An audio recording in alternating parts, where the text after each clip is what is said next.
Jacqueline, thank you. Going in depth tonight. If you feel like this is a common story lately, you're right.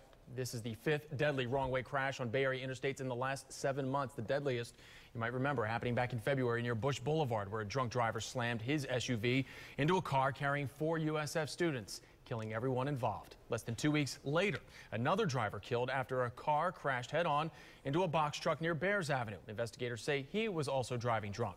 Last month, a 23-year-old man was killed when he slammed into an ambulance on I-275.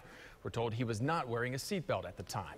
And about 2 weeks ago, a car driven by Gabriel Lanier crashing head-on into a tractor trailer, killing Lanier, his sister Lucretia Lanier, and John Pearson. Family members telling us they were at a party before the crash, but are not sure if they had been drinking.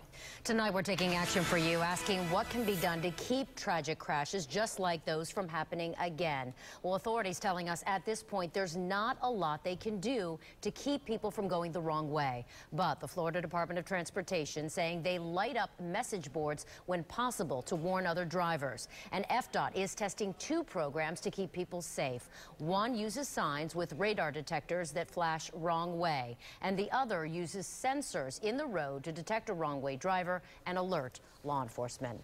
And coming up tonight at 6, we're digging into what other states are doing to prevent wrong way crashes, and we're taking action to find out why those techniques are not being used here. We went out with a defensive driving instructor who says there are 3 things you can do if you see a wrong way driver heading your way. Step 1, they say breathe.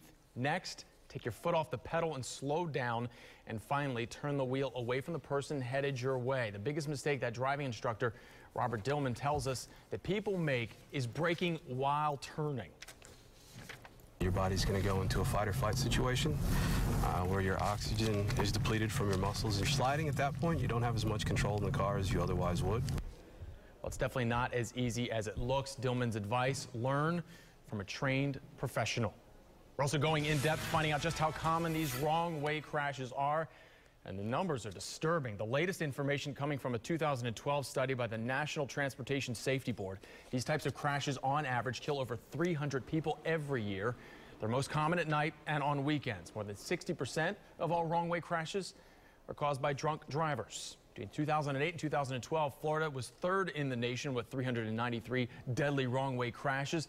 The top 2 states for these types of crashes, Pennsylvania and Texas, with nearly 1,300 each over that same time period.